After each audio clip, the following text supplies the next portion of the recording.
ఇండియాలోనే #1 varicose veins hospital Avis vascular centre.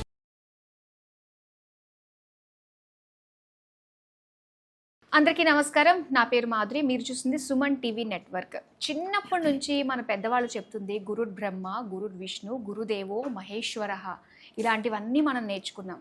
మరి అలాంటి గురువే పిల్లల పాలిట శాపంగా మారితే ఆ పరిస్థితి ఎలా ఉంటుంది? పిల్లలు స్కూల్కి వెళ్ళడానికి ఇంట్రెస్ట్ చూపిస్తారా? చదువు అంటే ఇంట్రెస్ట్ చూపిస్తారా? చాలా భయపడిపోతూ ఉంటారు. ఇలాంటి సంఘటనే జరిగిందండి. ఇంటర్నేషనల్ స్కూల్స్ టీచర్స్ అందరూ చాలా ఫ్రెండ్లీగా ఉంటారు అని చెప్పేసి పిల్లల్ని లక్షలు పోసి మరీ జాయిన్ చేస్తూ ఉంటే ఆ టీచర్సే పిల్లల పాలిట కాల యముల్లా బిహేవ్ చేస్తే ఎలా ఉంటుంది? మరి బిర్లా ఓపెన్ మైండ్స్ ఇంటర్నేషనల్ స్కూల్లో జరిగిన సంఘటన అలాంటిదే. ఒక చిన్న పిల్లాడు సెకండ్ క్లాస్ చదువుతున్న పిల్లాడిని టీచర్ ఒక అమానుషంగా కళ్ళకు గంతలు కట్టి కళ్ళల్లో పెన్సిల్ తోటి గుచ్చి ఇలాంటి వైరం మనం చూసాము. సో దీనికి సంబంధించి మనకి డీటెయిల్గా విశ్లేషించడానికి మనతో పాటు ఉన్నారు ప్రముఖ విద్యావేత్త వాసిరెడ్డి అమర్నాథ్ గారు. నమస్కారం సార్. నమస్కారం అండి. సో నిజంగా ఇది వింటుంటేనే చాలా బాధాకరంగా ఉందండి. నిజంగా పిల్లలకి మామూలుగా అంటే మా టైంలో చూసుకున్నట్లయితే టీచర్ అంటే ఒక రెస్పెక్ట్తో కూడుకున్న భయం ఉండేది. కానీ ఇలాంటి సంఘటనలు జరుగుతున్నప్పుడు పిల్లలకి స్కూల్కి వెళ్ళాలంటే ఆ చదువు అన్నా కూడా భయపడిపోతూ ఉంటారు కదండి. అంటే స్కూల్స్ ఇంటర్నేషనల్ స్కూల్స్ అన్నవి అసలు టీచర్స్ ఎంపికలో రిక్రూట్మెంట్లో ఎలాంటి జాగ్రత్తలు ఎలాంటి పాలసీస్ తీసుకుంటారండి? మరి ఇలాంటి బిహేవియర్స్ని ఎలా హ్యాండిల్ చేయాలి? టీచర్ అయ్యే అర్హత ఉందా లేదా అని చూడాలండి. ఈ మాటకి క్లుప్తంగా సమాధానం చెప్పాలంటే డిగ్రీలు అవసరమే. బిఎడ్ అవసరం, అంతకుముందు డిగ్రీ అవసరం. ప్రైమరీ అయితే, హై స్కూల్ అయితే, పీజీ అయితే బెటరు. ఎడ్యుకేషనల్ క్వాలిఫికేషను, దాంతోపాటు బిఎడ్, టెట్, దీంతో సరిపోదండి. ఇది మినిమం కంపల్సరీ. 2020 తర్వాత cell phone, mobile instruments, laptop, tab లాంటివి ఇంచుమించు ప్రతి అబ్బాయి అమ్మాయి చేతికి వెళ్ళిపోయింది. సైంటిఫిక్గా ఇప్పుడు ప్రూవ్ అయింది. వీటిని వాడడం వల్ల, వీటి రేడియేషన్ వల్ల, ఆ బ్లూ లైట్ వల్ల మెదడులో కొన్ని కెమికల్ న్యూరల్ చేంజెస్ వచ్చేస్తున్నాయి. Aggression, irritability, hyper activity, concentration levels తగ్గిపోవడం. ఏ పాఠశాలకు వెళ్ళినా, గ్రామాలు కావచ్చు, పట్టణాలు కావచ్చు, ప్రభుత్వ పాఠశాలలు కావచ్చు, బడ్జెట్ పాఠశాలలు, కార్పొరేట్ పాఠశాలలు, ఇంటర్నేషనల్, ఎక్కడికి వెళ్ళినా భారతదేశ వ్యాప్తంగా పిల్లల్లో కాన్సంట్రేషన్ లెవెల్స్ తగ్గిపోయాయని ప్రతి టీచరు చెబుతున్నారు. పాఠం వినడం లేదు, పక్క వాళ్ళని గిచ్చాలని గిల్లాలని చూస్తున్నారు. ఒకేసారి 2-3 పనులు చేసే ప్రయత్నం చేస్తున్నారు. ఇలాంటి ఛాలెంజెస్ ఇప్పుడు కొత్తగా టీచర్స్ ముందుకు వచ్చిందండి. అవునండి. దురదృష్టవశాత్తు ఇదో సమస్య అని ఎవరు గుర్తించలేదు. బిఎడ్లో టీచర్స్కి ట్రైనింగ్ ఇవ్వడం లేదు. ఈ సెల్ ఫోన్ అడిక్ట్ అయిన పిల్లల్ని దాని నుంచి ఎలా బయటకు తీసుకురావాలి, తల్లిదండ్రుల్ని ఎలా ఎడ్యుకేట్ చేయాలి అన్న విషయం ఎక్కడా చర్చ జరగడం లేదు. ఏదో కొన్ని పాఠశాలలు తమ ఇంట్రెస్ట్ కొద్దీ టీచర్స్ని ట్రైన్ చేసి ఇలా వ్యవహరించండి, ఇలా చేయండి అని చెప్తున్నారు. అలా లేని చోట క్లాస్ రూమ్లో స్టూడెంట్ నా మాట వినడం లేదు, హోంవర్క్ చేయడం లేదు, కాన్సన్ట్రేట్ చేయడం లేదు, ఒబీడియన్స్ చూపించడం లేదు అని ఈ శిక్షణ పొందని టీచర్స్ ఇలాంటి అమానుష చర్యలకు పాల్పడుతున్నారు. కాబట్టి ఇక్కడ విద్యార్థిని ఎలా దారిలో పెట్టాలి, తల్లిదండ్రిని ఎలా ఎడ్యుకేట్ చేయాలి అనేది టీచర్కి సరికొత్తగా ట్రైనింగ్ ఇచ్చి ప్రతి టీచర్కి అవగతం చేయాల్సిన అవసరం ఉంది. గతంలోలా ప్రవర్తిస్తే, నేను పాఠం బాగా చెబుతున్నాను కాబట్టి పిల్లలందరూ నా పైన కాన్సన్ట్రేషన్ చేయాలని అనుకోవడం కుదరదు. పెద్దవారికండి ఇప్పుడు ప్రపంచవ్యాప్తంగా ఈ స్పాన్ ఆఫ్ అటెన్షన్ 3-4 నిమిషాలు, మహా అంటే 5-6 నిమిషాల కంటే ఎక్కువ ఉండడం లేదని సైంటిఫిక్ స్టడీస్.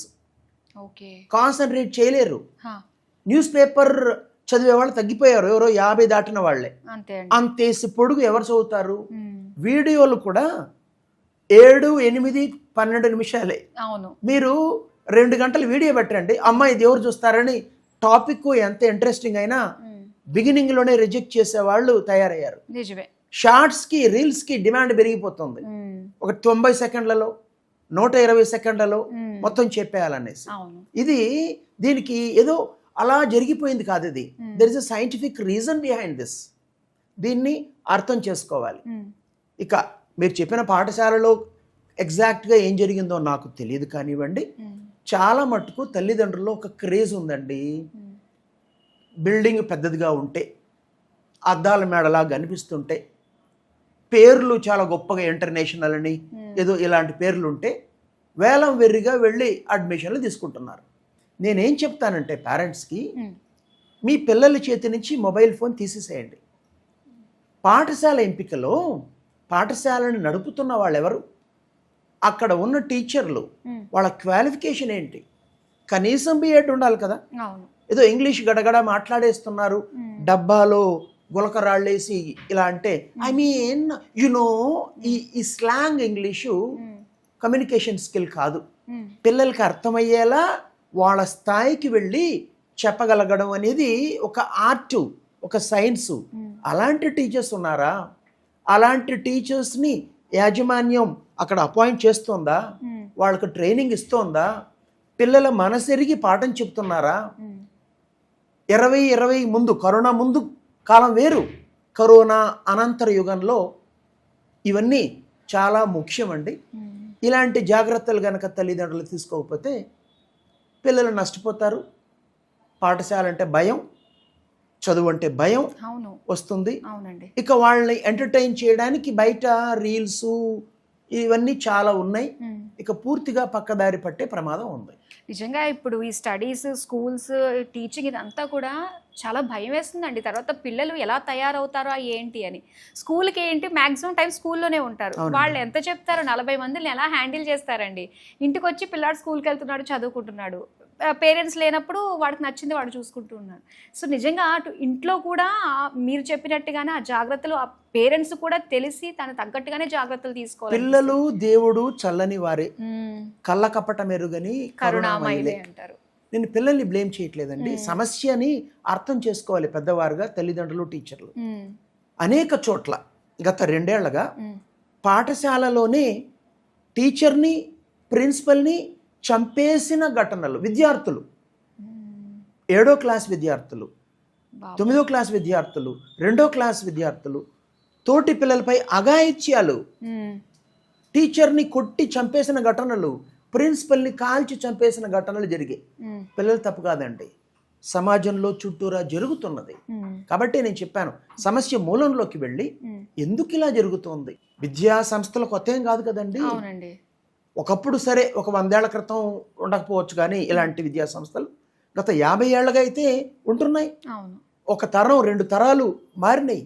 కాబట్టి విద్యార్థుల్లో ఎందుకు ఇంత అగ్రెసివ్నెస్ వస్తుంది, ఎందుకు ఇంత ఇరిటబిలిటీ ఉంటుంది, ఇంత అగ్రెషను, డిప్రెషను, ఇలాంటి మానసికోద్వేగ తొట్టుబాటు ఉంది, అర్థం చేసుకుని మూలాల్లోకి వెళ్ళి సమస్యను పరిష్కరించాలి. సో ఇప్పుడు ఏవైతే స్కూల్స్ మనకు ఉన్నాయో పిల్లల్ని అంటే మేనేజ్మెంట్ మీద నమ్మకంతో మనం పంపిస్తూ ఉంటాము.